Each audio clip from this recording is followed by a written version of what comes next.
Hello? Kind of intimidated to follow that kind of a warm-up act. I've never had to do that.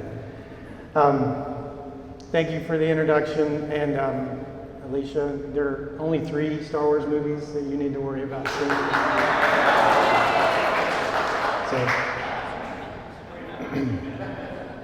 All right, so we're going to talk about robots. We're going to talk about specifically my favorite robot. And if you want to, after this, so you want to talk more about robots, you can get in touch with me in these ways. So this all kind of starts in 1977. A movie you may have heard of came out that changed my life and the life of a lot of people I know. And I kind of defined, my life's basically been defined by that. So this is on my truck outside. So that year has a lot of significance. There are a lot of other great movies that came out that year. Come on, Smokey and the Bandit, you know, there's some great filmmaking in that year. But I tend to refer to and think about my life in terms of that. So you'll hear me sometimes say before and after Star Wars. That's what I'm talking about. That's how many years it's been since '77. So what does that have to do with robots? Well, when I was a kid, I'm of the generation where I was right at 12 years old when Star Wars came out. So the perfect age for that to have a profound effect on a young kid's life. And when I saw that robot on that screen, instantly I thought, somehow, someday, I've got to have one of those. I really, really want an R2-D2. So I was a really creative kid, had great support from parents and friends, but not a whole lot of resources. You know, I don't want to say we grew up poor, but we just didn't have a whole lot of resources. So my escape was to draw. And so anything that I could imagine that I wanted, I thought someday I'll have these resources, but for now, I need to get this out of my head and onto paper so when those resources come around, I can go back to that and say, this is what I wanted to do and this is what I thought about at the time. This even got into if you've heard Adam Savage talk about making lists, I got into making lists at a very young age. So not only was I drawing everything out that I wanted to do, I was making the lists and the plans for how I was going to achieve that later in life. So sometimes that came back to haunt me. Other times like this, it worked out great. So 12-year-old kid, not a lot of resources, not a lot happened until many years later, getting through college, getting jobs, now all of a sudden, hey, I'm an adult and look out, I've got resources. What am I gonna do? So go back to that original material and thumb through. What was I thinking about back then? What did I wanna do? Oh yeah, that robot, R2-D2. This year was a different year for Star Wars. If you're familiar with the chronology, this was the year that The Phantom Menace, the first children's movie, came out. And as Lucasfilm, being as brilliant as they are with merchandising and promotion, decided, hey, to make this even more popular, let's produce an event centered entirely around this movie about a month before the movie comes out. So they titled this event a Star Wars Celebration. And if you're familiar with like the Comic-Con type situation, think about a Comic-Con but all Star Wars. No other genres, no other anything but Star Wars. Thousands and tens of thousands of people in one place just to be there about Star Wars. And this was the first time this had ever been done. So in Denver, me and some buddies put on our costumes and show up and have a great time, exactly what we thought it would be. But for me, it had a little different slant in that there were a couple of guys, twin brothers, the Jongsma brothers, I think they're from Indiana, had built out of paper and wood as close as they could get an exact replica of R2-D2 and had it on display at the convention. And it was the only R2-D2 at the convention. Lucasfilm didn't bring one. Most of the props they had there were from Episode 1. There was a huge costuming contingent, so we were there in our white plastic stormtroopers and having a great time, but there was one R2-D2 there, and it wasn't even a real one. But nevertheless, it was fascinating for me. I'd never been in the presence of this character, and it was a completely moving experience for me. Now that whole 12-year-old dream came completely back to life. Like, I think I can do this. Somebody else has done it, and it wasn't George Lucas. A couple of brothers from Indiana can do this, I can do this. So thinking, how the heck am I gonna do this? My first instinct was, well, if other people have done this, I gotta find these other people. So, hey presto, internet, there's a group of people out there that are building R2-D2s that I didn't even know about. So I find these people. It's almost like a car club, if you've ever been involved in a car club where people are building cars from scratch, they're restoring old cars, they know everything there is to know about their car, and they'd like to tell you about your car, and you may not agree. So it's that dynamic, and this is one of the more recent iterations of the web community. It's called astromech.net. R2-D2 in the Star Wars universe is known as an astromech. Also as a droid, but astromech's the more formal term. I only have 20 minutes, so we won't get into any of this. If you have a day or two, we can talk. But I found out that, holy crap, these guys are intensely into this. They have cataloged every single part on this robot. They have given them names where Lucasfilm hadn't even named 90% of these parts. There was that thing on the leg, is what they called it. We realized that in the club, since we're going to be building these things, we need to know how to refer to these things and talk about them. So every part was given a name, catalog, database. There were several, at this point, there are thousands of members in this club. There are several professional CAD artists, machinists, shop owners, and we had developed a group club set of specified plans. So there are blueprints for every single part. And the benefit of this is if you build your droid to club spec, that all of your parts will fit on everyone else's droid. So now you get into swap meets, upgrades, different materials. Like I built my first one out of plastic and wood, and over the years I've upgraded all the parts to metal, so he's now steel and aluminum, but over the years I've removed this part, traded or sold it to someone else, and upgraded to a new material. So there's this whole economy going on of droid parts around the world, which is incredible. So Lucasfilm saw that that celebration was enormously important. So move ahead to the second of the children's films, Episode 2, we have Celebration 2.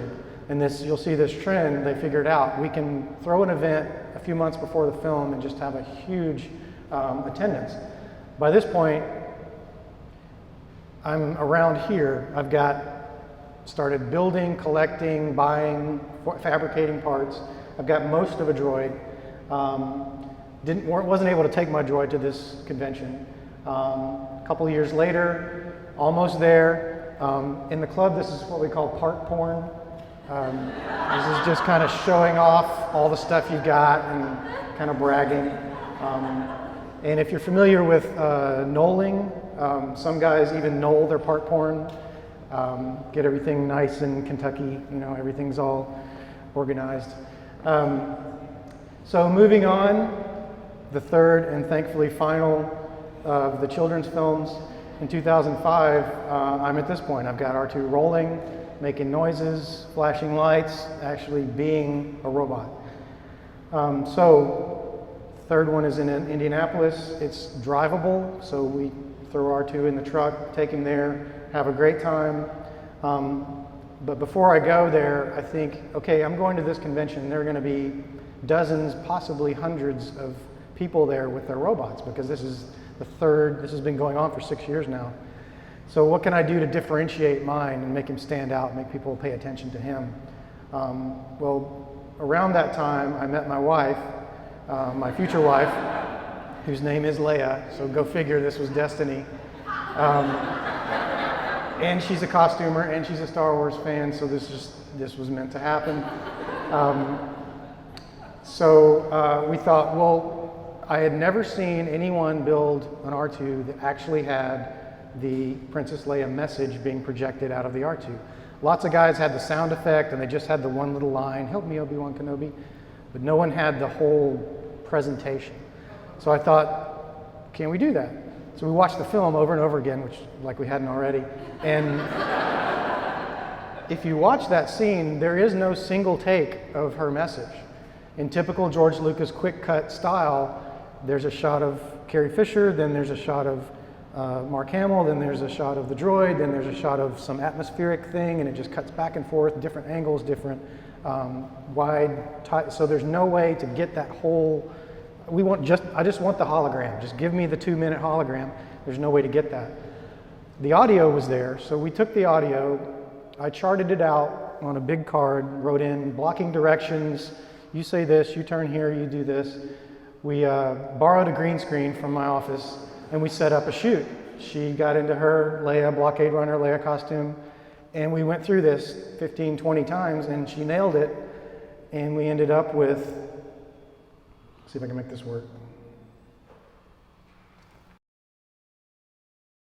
General Kenobi, years ago you served my father in the Clone Wars. Now he begs you to help him in his struggle against the Empire. I regret that I am unable to present my father's request to you in person, but my ship has fallen under attack, and I'm afraid my mission to bring you to Alderaan has failed. I have placed information vital to the survival of the rebellion into the memory systems of this R2 unit. My father will know how to retrieve it. You must see this droid safely delivered to him on Alderaan. This is our most desperate hour. Help me, Obi-Wan Kenobi. You're my only hope.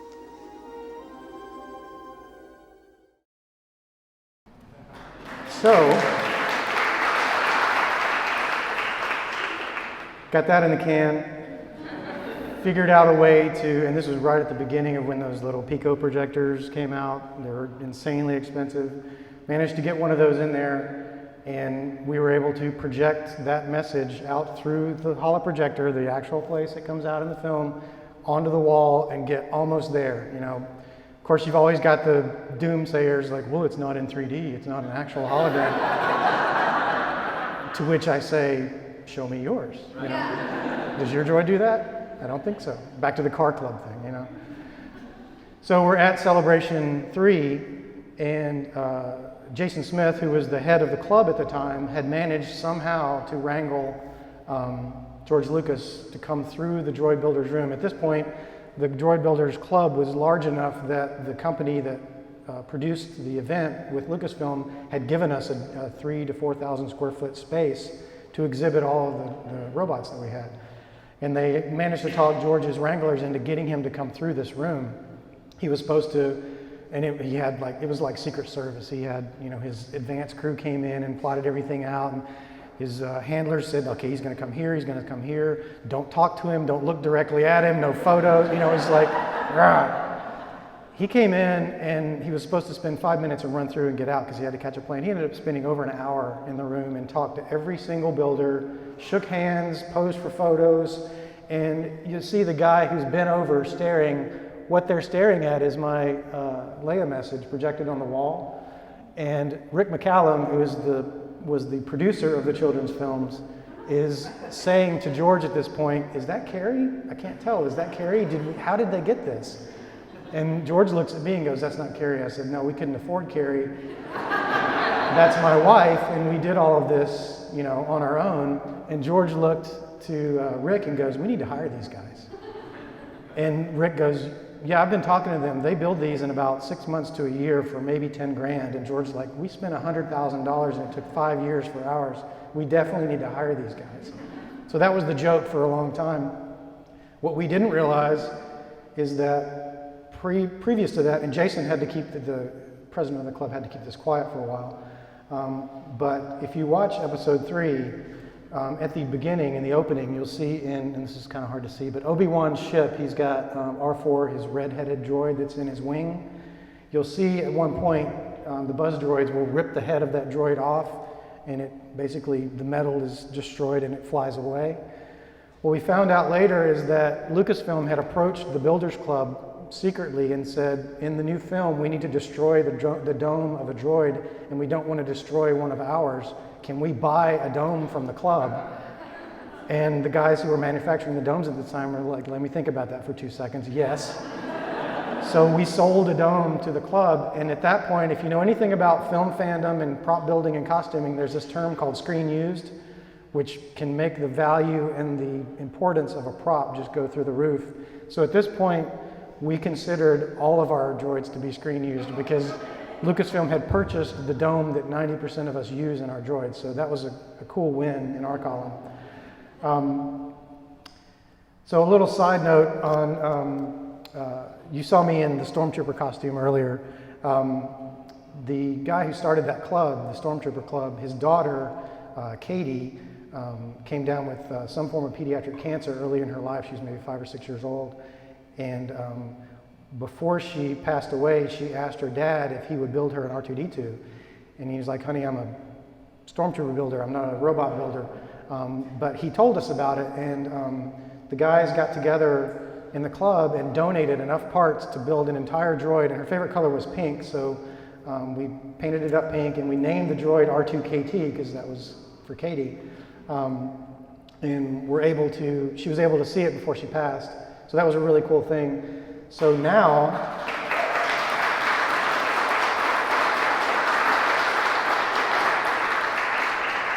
Katie actually travels around the country promoting awareness for pediatric cancer and goes to children's hospitals, all kinds of cool things.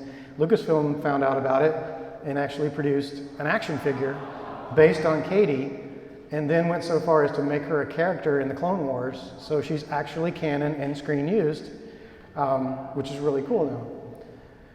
So at this point, mission accomplished, droid built, having the time of my life.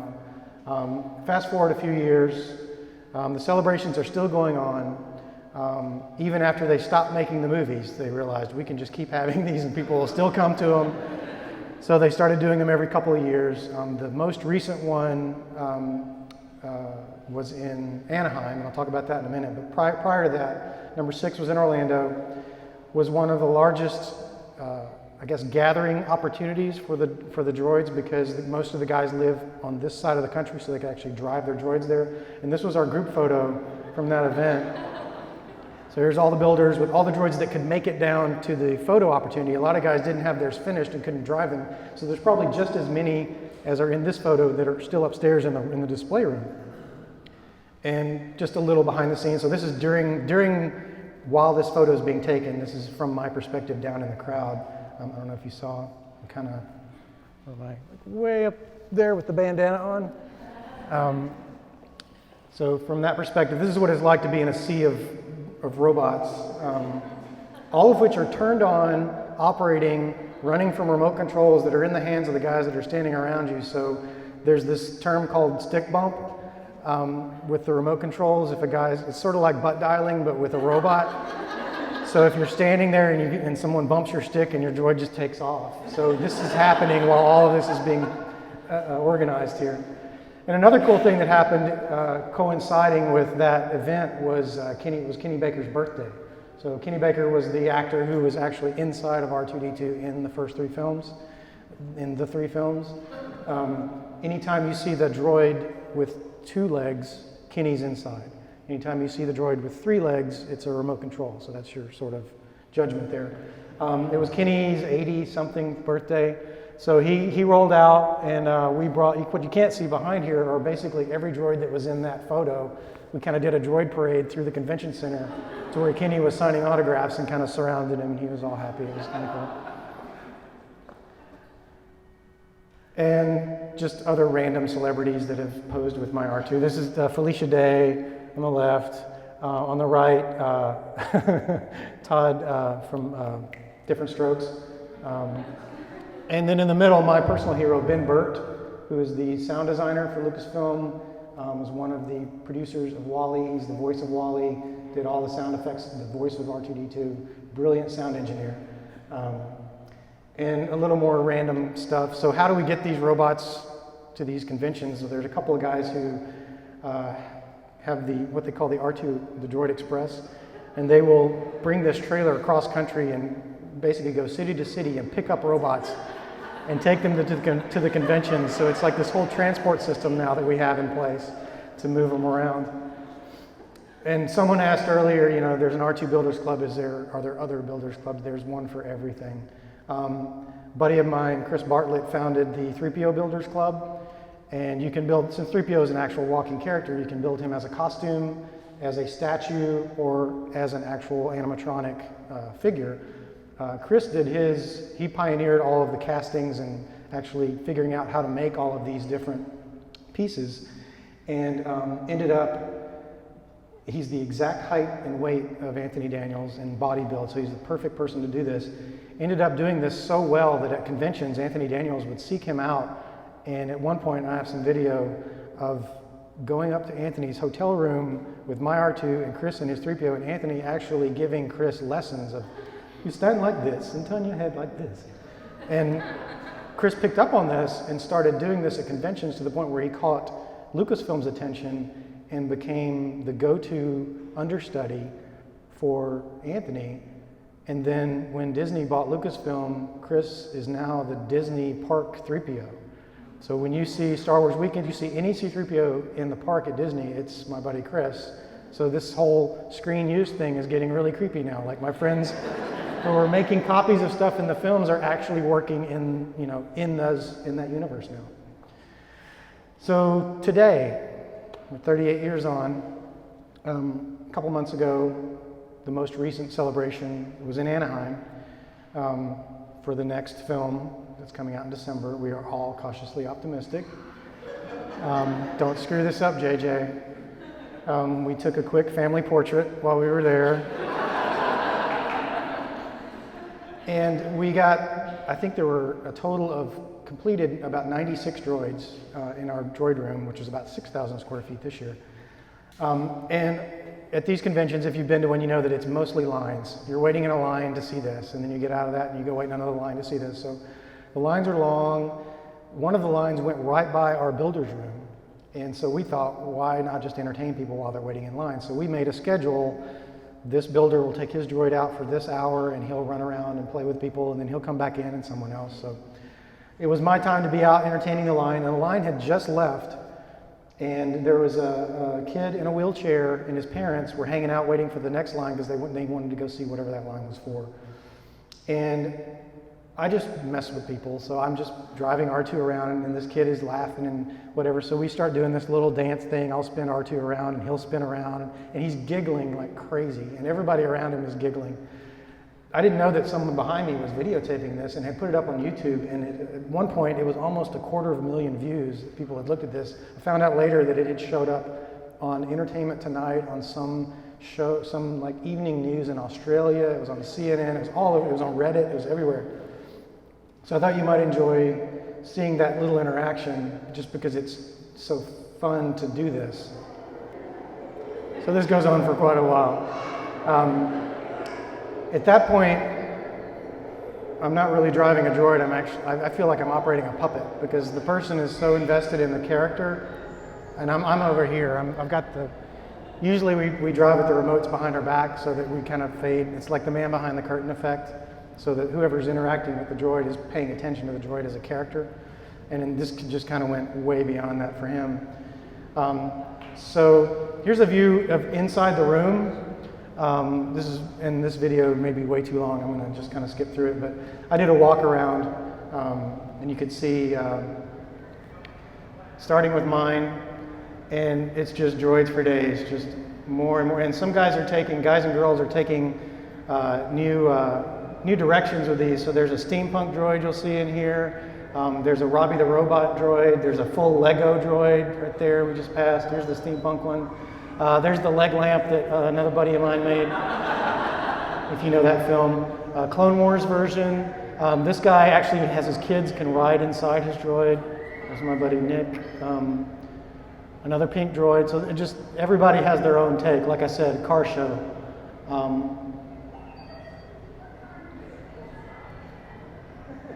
Droid after droid after droid. So we have a space in this room, obviously, and then we have down on the main show floor of the convention, we have another space where we can do events. We have droid races, the Droid Yard 500, where you can, different weight classes and motor class, I mean, just like a car club. But to get all these robots down, we have to get into a freight elevator and drive them down there because they're too heavy to carry. So there's this whole joke, how many droids can fit in the elevator? Let's do the math. So I rode down in one of them, and you never know what people are going to do. So when the door closes in here, just listen to the song that you hear. We're doomed. Yeah. That is the French military. Those are never seen again. Now we get stuck.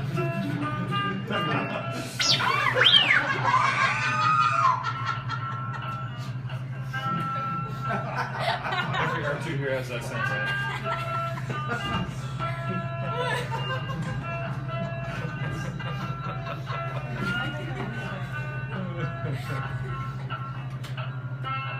So someone had the forethought to record Girl from Ipanema and put it on the soundtrack inside their droid so we'd have elevator music while we're riding up and down. Crazy people I'm friends with here. So we get downstairs, we're setting up for the shoot. This is where we're going to do our group photo this year. That giant sandcrawler tread in the back was built by a couple of the members of the group as well. So that's a full-scale sandcrawler tread that they built on their own, with their own money, and brought to the convention just so we would have a backdrop for our group photo. So we end up with about 90 droids in this one photo. So this is herding cats, this is herding creative people, trying to get everybody to get in place. So we finally get there, and this is, I think, if you've seen the new Star Wars Rebels, there's a brand new droid called Chopper. This is Chopper in the middle here, who was built by a member of our club for Disney on contract. And this is the park Chopper. So if you, again, are at Star Wars weekends or see any Chopper driving through a Disney park, it's the one built by my buddy Mike. And this was a little pan up of a sea of metal.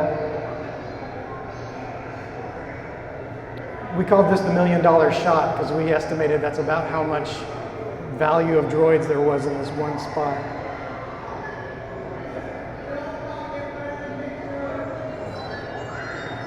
So we ended up with this, and William's kid is still in there.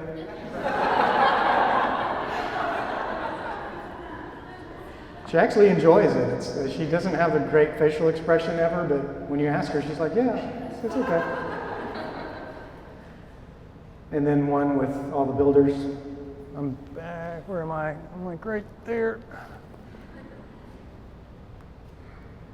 So the whole screen used idea, these are two good friends of mine, Lee and Oliver, Lee Towers, Lee and Oliver Steeples. They're from the UK. The same kind of thing happened with George and Rick, where he said we need to hire these guys way back in the early 2000s. A couple of years ago at a convention, a celebration in Europe, the new heads of Lucasfilm, Kathleen Kennedy and her assistants, were walking through and said we need to hire these guys, and they did. So Lee and Oliver actually were hired to build the R2s in the new episode 7. So the practical droid that you see on screen in December when the new movie comes out were actually built by two members of the R2 Builders Club. So we've come full circle now. We're building the robots that are in the films.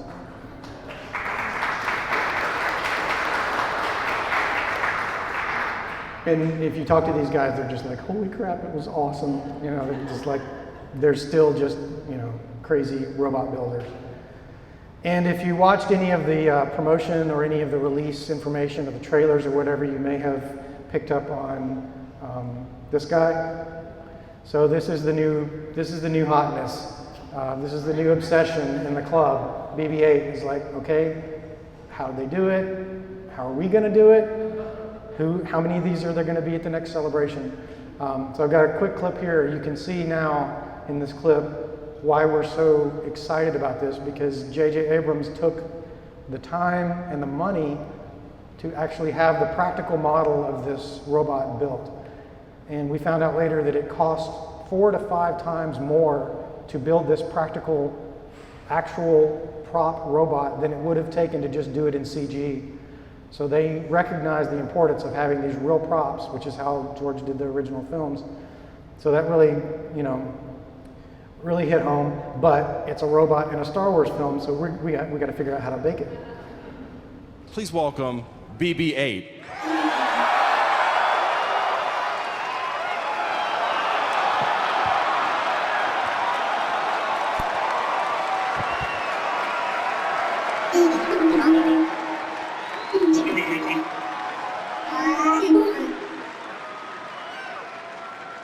So, just say a couple words about BB-8. This could get ugly. Is there a little rivalry between them? So BB-8 was a creature that was performed. We talked originally about. Could you guys keep it down?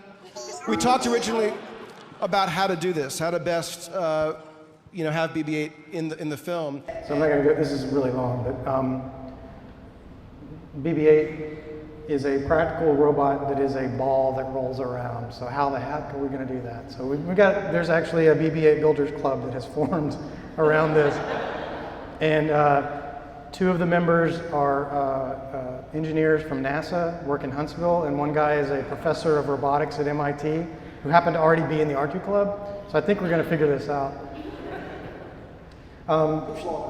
Yeah. So shameless plug here. If you want to see R2 in person, I apologize for him not being here today. Moisture and robots don't really work well together, and when I saw there was a 60% chance of rain, that kind of sealed the deal. I was a little irritated earlier when I saw the blue sky, but I think the rain's going to come, so I won't feel so bad. But R2 always shows up at the Maker Fairs. So this year's Maker Faire is September 12th. He usually brings part of his family with him, brothers and sisters. So we've had 5 to 10 R2s at past Maker Faire, so please come check that out. And another shameless plug for a little project I'm working on you may have heard about. So that's all I've got at this point.